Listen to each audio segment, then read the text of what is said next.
Recorded by Corrie Samuel. The Phantom of the Opera, by Gaston Leroux. Prologue. In which the author of this singular work informs the reader how he acquired the certainty that the opera ghost really existed. The opera ghost really existed. He was not, as was long believed, a creature of the imagination of the artists, the superstition of the managers, or a product of the absurd and impressionable brains of the young ladies of the ballet, their mothers, the box-keepers, the cloak-room attendants, or the concierge. Yes, he existed in flesh and blood, although he assumed the complete appearance of a real phantom, that is to say, of a spectral shade. When I began to ransack the archives of the National Academy of Music, I was at once struck by the surprising coincidences between the phenomena ascribed to the ghost and the most extraordinary and fantastic tragedy that ever excited the Paris upper classes, and I soon conceived the idea that this tragedy might reasonably be explained by the phenomena in question. The events do not date more than 30 years back, and it would not be difficult to find at the present day, in the foyer of the ballet, old men of the highest respectability, men upon whose word one could absolutely rely, who would remember, as though they happened yesterday, the mysterious and dramatic conditions that attended the kidnapping of Christine Daae, the disappearance of the Vicomte de Chagny, and the death of his elder brother, Count Philippe, whose body was found on the bank of the lake that exists in the lower cellars of the Opera on the Rue Scribe side. But none of those witnesses had, until that day, thought that there was any reason for connecting the more or less legendary figure of the opera ghost with that terrible story. The truth was slow to enter my mind, puzzled by an inquiry that at every moment was complicated by events which at first sight might be looked upon as superhuman, and more than once I was within an ace of abandoning a task in which I was exhausting myself in the hopeless pursuit of a vain image. At last I received the proof that my presentiments had not deceived me, and I was rewarded for all my efforts on the day when I acquired the certainty that the opera ghost was more than a mere shade. On that day I had spent long hours over the memoirs of a manager, the light and frivolous work of the too sceptical Moncharmin, who, during his term at the opera, understood nothing of the mysterious behaviour of the ghost, and who was making all the fun of it that he could at the very moment when he became the first victim of the curious financial operation that went on inside the magic envelope. I had just left the library in despair, when I met the delightful acting manager of our National Academy, who stood chatting on a landing with a lively and well-groomed little old man, to whom he introduced me gaily. The acting manager knew all about my investigations, and how eagerly and unsuccessfully I had been trying to discover the whereabouts of the examining magistrate in the famous Chagny case, Monsieur Faure. Nobody knew what had become of him, alive or dead, and here he was, back from Canada, where he had spent 15 years, and the first thing he had done, on his return to Paris, was to come to the secretarial offices at the Opera and ask for a free seat. The little old man was Monsieur Faure himself. We spent a good part of the evening together, and he told me the whole Chagny case, as he had understood it at the time. He was bound to conclude in favour of the madness of the Viscount, and the accidental death of the elder brother, for lack of evidence to the contrary, but he was nevertheless persuaded that a terrible tragedy had taken place between the two brothers in connection with Christine Daae. He could not tell me what became of Christine or the Viscount. When I mentioned the ghost, he only laughed. He too had been told of the curious manifestations that seemed to point to the existence of an abnormal being, residing in one of the most mysterious corners of the opera, and he knew the story of the envelope. But he had never seen anything in it worthy of his attention as magistrate in charge of the Chagny case, and it was as much as he had done to listen to the evidence of a witness who appeared of his own accord and declared that he had often met the ghost. This witness was none other than the man whom all Paris called the Persian, and who was well known to every subscriber at the opera. The magistrate took him for a visionary. I was immensely interested by the story of the Persian. I wanted, if there were still time, to find this valuable and eccentric witness. My luck began to improve, and I discovered him in his little flat in the Rue de Rivoli, where he had lived ever since, and where he died 5 months after my visit. I was at first inclined to be suspicious, but when the Persian had told me, with childlike candour, all that he knew about the ghost, and had handed me the proofs of the ghost's existence, including the strange correspondence of Christine Daae, to do as I pleased with, I was no longer able to doubt. No, the ghost was not a myth. I have, I know, been told that this correspondence may have been forged from first to last by a man whose imagination had certainly been fed on the most seductive tales, but fortunately I discovered some of Christine's writing outside the famous bundle of letters, and, on a comparison between the two, all my doubts were removed. I also went into the past history of the Persian, and found that he was an upright man, incapable of inventing a story that might have defeated the ends of justice.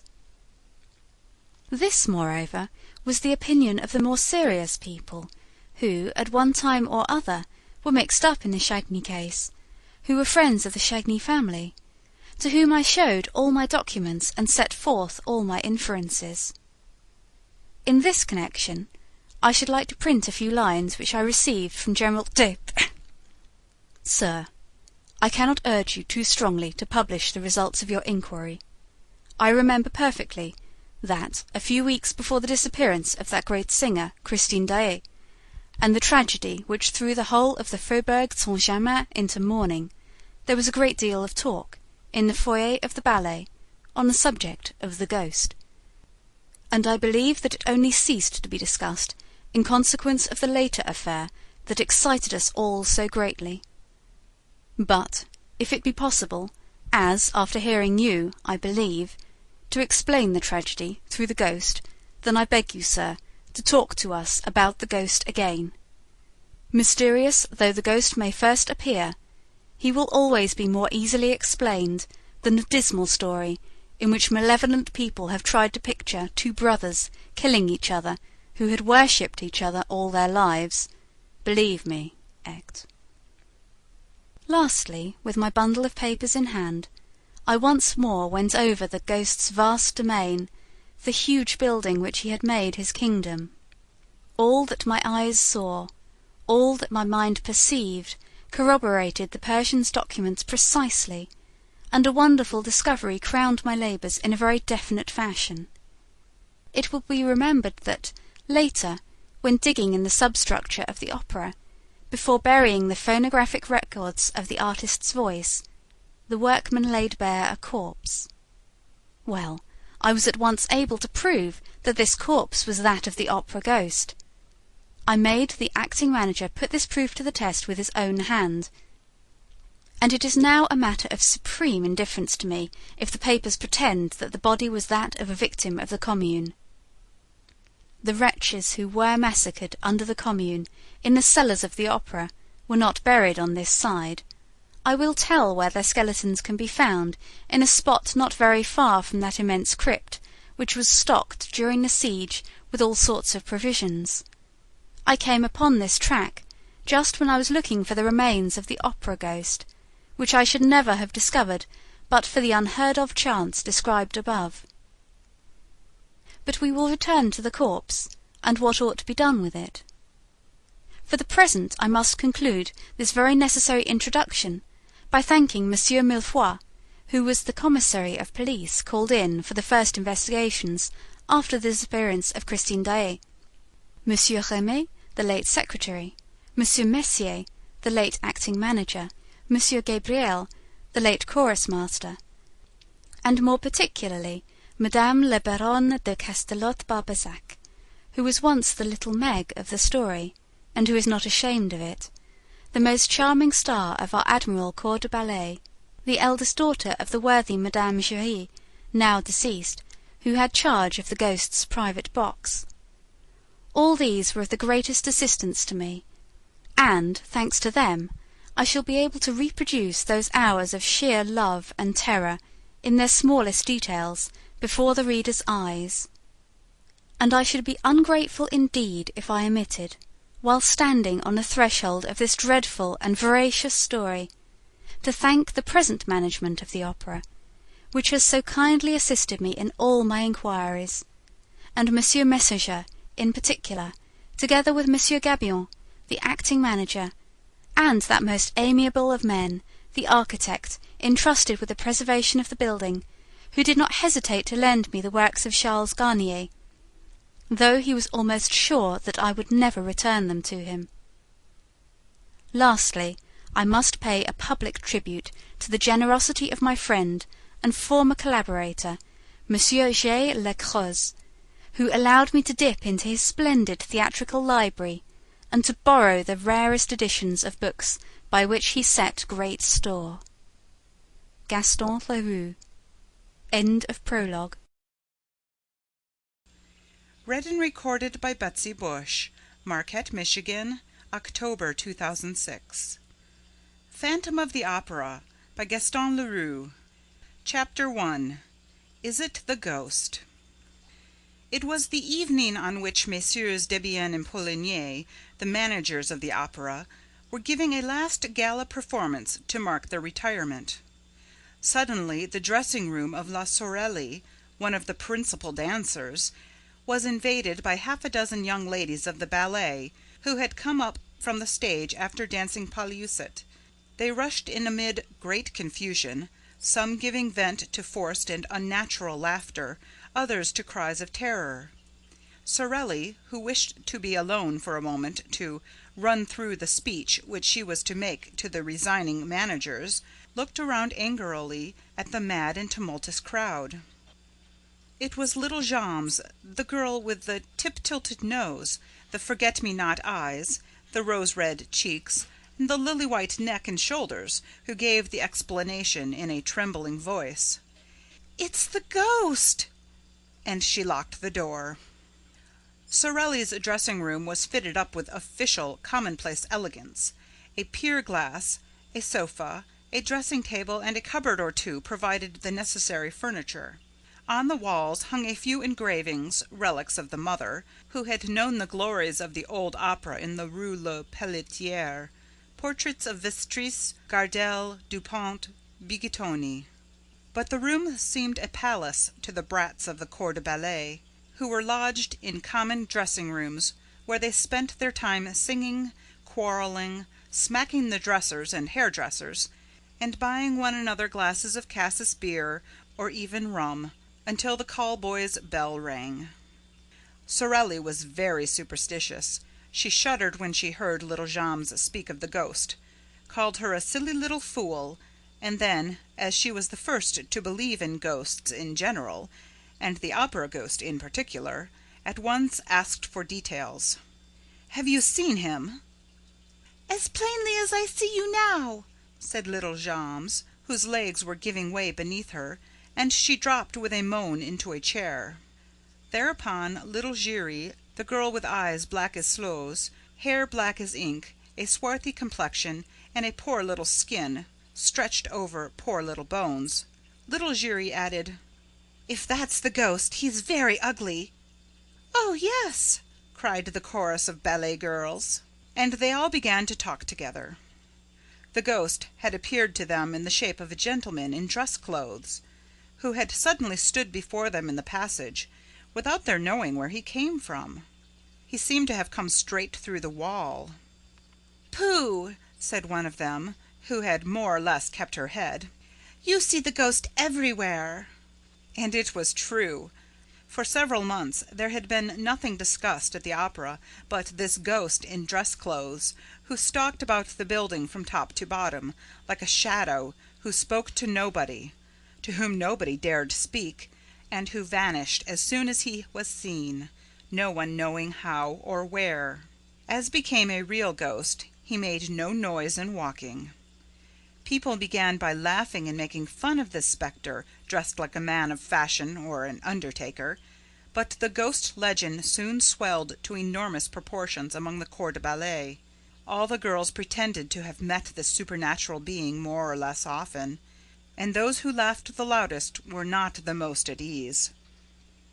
When he did not show himself, he betrayed his presence or his passing by accident, comic or serious, for which the general superstition held him responsible. Had anyone met with a fall, or suffered a practical joke at the hands of one or the other girls, or lost a powder puff, it was at once the fault of the ghost, of the opera ghost. After all, who had seen him? You meet so many men in dress clothes at the opera who are not ghosts, but this dress suit had a peculiarity of its own. It covered a skeleton. At least, so the ballet girls said. And, of course, it was a death's head. Was all this serious? The truth is that the idea of the skeleton came from the description of the ghost given by Joseph Buquet, the chief scene shifter, who had really seen the ghost. He had run up against the ghost on the little staircase, by the footlights, which leads to the cellars. He had seen him for a second, for the ghost had fled, and to anyone who cared to listen to him he said, "He is extraordinarily thin, and his dress coat hangs on a skeleton frame. His eyes are so deep that you can hardly see the fixed pupils. You just see two big black holes, as in a dead man's skull. His skin, which is stretched across his bones like a drumhead, is not white, but a nasty yellow. His nose is so little worth talking about that you can't see it side face, and the absence of that nose is a horrible thing to look at. All the hair he has is 3 or 4 long dark locks on his forehead and behind his ears." The chief scene shifter was a serious, sober, steady man, very slow in imagining things. His words were received with interest and amazement, and soon there were other people to say that they too had met a man in dress clothes with a death's head on his shoulders. Sensible men who had wind of the story began by saying that Joseph Buquet had been the victim of a joke played by one of his assistants. And then, one after the other, there came a series of incidents so curious and so inexplicable that the very shrewdest people began to feel uneasy. For instance, a fireman is a brave fellow. He fears nothing, least of all fire. Well, the fireman in question, who had gone to make a round of inspection in the cellars, and who, it seems, had ventured a little farther than usual, suddenly reappeared on the stage, pale, scared, trembling, with his eyes starting out of his head, and practically fainted in the arms of the proud mother of little Jammes. Footnote: I have the anecdote, which is quite authentic, from Monsieur Pedro Guilhard himself, the late manager of the opera. End footnote. And why? Because he had seen coming toward him, at the level of his head, but without a body attached to it, a head of fire. And as I said, a fireman is not afraid of fire. The fireman's name was Pampin. The corps de ballet was flung into consternation. At first sight, this fiery head in no way corresponded with Joseph Buquet's description of the ghost. But the young ladies soon persuaded themselves that the ghost had several heads, which he changed about as he pleased, and of course they at once imagined that they were in the greatest danger.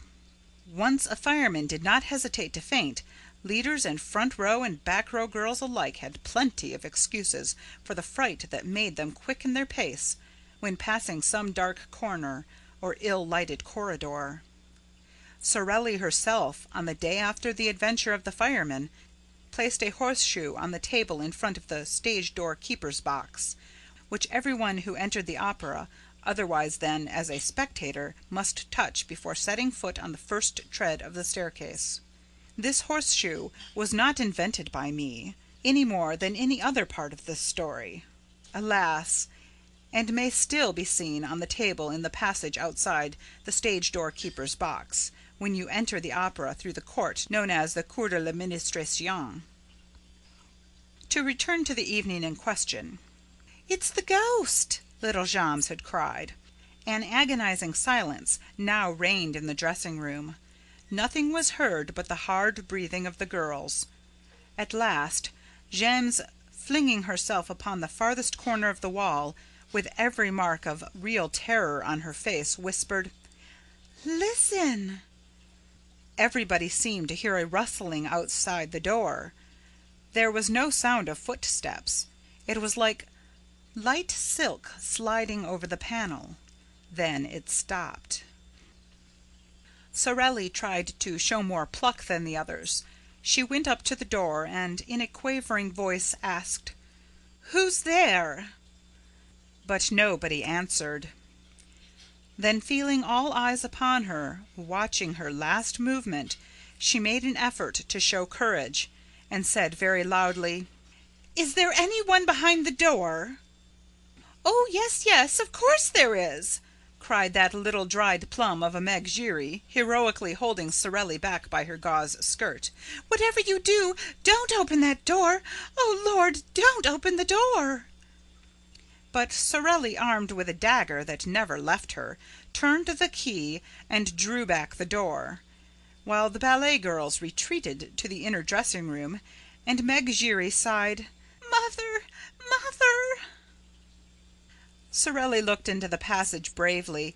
It was empty. A glass flame in its glass prison cast a red and suspicious light into the surrounding darkness, without succeeding in dispelling it. And the dancer slammed the door again with a deep sigh. "No," she said, "there is no one there." "Still, we saw him," Jammes declared, returning with timid little steps to her place beside Sorelli. "He must be somewhere prowling about. I shan't go back to dress. We had better all go down to the foyer together at once for the speech, and we will come up again together." And the child reverently touched the little coral finger ring which she wore as a charm against bad luck, while Sorelli, stealthily, with the tip of her pink right thumb-nail, made a St. Andrew's cross on the wooden ring which adorned the fourth finger of her left hand. She said to the little ballet girls, "Come, children, pull yourselves together. I dare say no one has ever seen the ghost." "Yes, yes, we saw him. We saw him just now," cried the girls. "He had his death's head and his dress coat, just as when he appeared to Joseph Buquet. And Gabriel saw him too," said Jammes, "only yesterday afternoon in broad daylight." "Gabriel, the chorus master?" "Why, yes, didn't you know?" "And he was wearing his dress clothes in broad daylight?" "Who, Gabriel?" "Why, no, the ghost." "Certainly. Gabriel told me so himself. That's what he knew him by. Gabriel was in the stage manager's office. Suddenly the door opened and the Persian entered. You know the Persian has the evil eye." "Oh, yes," answered the little ballet girls in chorus, warding off ill luck by pointing their forefinger and little finger at the absent Persian, while their second and third fingers were bent in the palm and held down by the thumb. "And you know how superstitious Gabriel is," continued Jammes. "However, he is always polite. When he meets the Persian, he just puts his hand in his pocket and touches his keys. Well, the moment the Persian appeared in the doorway, Gabriel gave one jump from his chair to the lock of the cupboard, so as to touch iron. In doing so, he tore a whole skirt of his overcoat on a nail. Hurrying to get out of the room, he banged his forehead against a hat peg and gave himself a huge bump. Then, suddenly stepping back, he skinned his arm on the screen near the piano. He tried to lean on the piano, but the lid fell on his hands and crushed his fingers. He rushed out of the office like a madman, slipped on the staircase, and came down the whole of the first flight on his back. I was just passing with Mother. We picked him up. He was covered with bruises and his face was all over blood. We were frightened out of our lives, but all at once he began to thank Providence that he had got off so cheaply. Then he told us what had frightened him. He had seen the ghost behind the Persian, the ghost with the death's head, just like Joseph Buquet's description." Jammes had told her story ever so quickly, as though the ghost were at her heels, and was quite out of breath at the finish. A silence followed, while Sorelli polished her nails in great excitement. It was broken by little Giry, who said, "Joseph Buquet would do better to hold his tongue." "Why should he hold his tongue?" asked somebody. "That's mother's opinion," replied Meg, lowering her voice and looking all about her as though fearing lest other ears than those present might overhear. "And why is it your mother's opinion?" "Hush! Mother says the ghost doesn't like being talked about." "And why does your mother say so?" Because nothing." This reticence exasperated the curiosity of the young ladies who crowded round little Giry, begging her to explain herself. They were there, side by side, leaning forward simultaneously in one movement of entreaty and fear, communicating their terror to one another, taking a keen pleasure in feeling their blood freeze in their veins. "I swore not to tell," gasped Meg. But they left her no peace and promised to keep the secret, until Meg, burning to say all she knew, began, with her eyes fixed on the door. "Well, it's because of the private box." "What private box?" "The ghost's private box." "Has the ghost a box? Oh, do tell us, do tell us." "Not so loud," said Meg. "It's box 5, you know, the box on the grand tier next to the stage box on the left." "Oh, nonsense!" "I tell you it is. Mother has charge of it. But you swear you won't say a word?" "Of course, of course." "Well, that's the ghost's box. No one has had it for over a month, except the ghost, and orders have been given at the box office that it must never be sold." "And does the ghost really come there?" "Yes." "Then somebody does come." "Why, no, the ghost comes, but there is nobody there." The little ballet girls exchanged glances. If the ghost came to the box he must be seen, because he wore a dress coat and a death's head. This was what they tried to make Meg understand, but she replied, "That's just it. The ghost is not seen, and he has no dress coat and no head. All that talk about his death's head and his head of fire is nonsense. There's nothing in it. You only hear him when he is in the box. Mother has never seen him, but she has heard him. Mother knows because she gives him his program." Sorelli interfered. "Giry, child, you're getting at us." Thereupon little Giry began to cry. "I ought to have held my tongue if Mother ever came to know. But I was quite right. Joseph Buquet had no business to talk of things that don't concern him. It will bring him bad luck. Mother was saying so last night." There was a sound of hurried and heavy footsteps in the passage, and a breathless voice cried, "Cecile, Cecile, are you there?" "It's Mother's voice," said Jammes. "What's the matter?" She opened the door. A respectable lady, built on the lines of a Pomeranian grenadier, burst into the dressing room and dropped groaning into a vacant armchair. Her eyes rolled madly in her brick-dust colored face. "How awful!" she said. "How awful!" "What? What?" "Joseph Buquet." "What about him?" "Joseph Buquet is dead." The room became filled with exclamations, with astonished outcries, with scared requests for explanations. "Yes, he was found hanging in the third-floor cellar." "It's the ghost!" little Giry blurted, as though in spite of herself. But she at once corrected herself with her hands pressed to her mouth. "No, no, I didn't say it. I didn't say it." All around her, her panic-stricken companions repeated under their breaths, "Yes, it must be the ghost." Sorelli was very pale. "I shall never be able to recite my speech," she said. Ma Jammes gave her opinion while she emptied a glass of liquor that happened to be standing on a table. The ghost must have something to do with it. The truth is that no one ever knew how Joseph Buquet met his death. The verdict at the inquest was natural suicide. In his memoirs of Manager M. Moncharmin, one of the joint managers who succeeded Messieurs Debienne and Poligny describes the incident as follows: "A grievous accident spoiled the little party which Messieurs Debienne and Poligny gave to celebrate their retirement. I was in the manager's office when Mercer, the acting manager, suddenly came darting in. He seemed half mad and told me that the body of a scene shifter had been found hanging in the third cellar under the stage, between a farmhouse and a scene from the Roi de Lahore.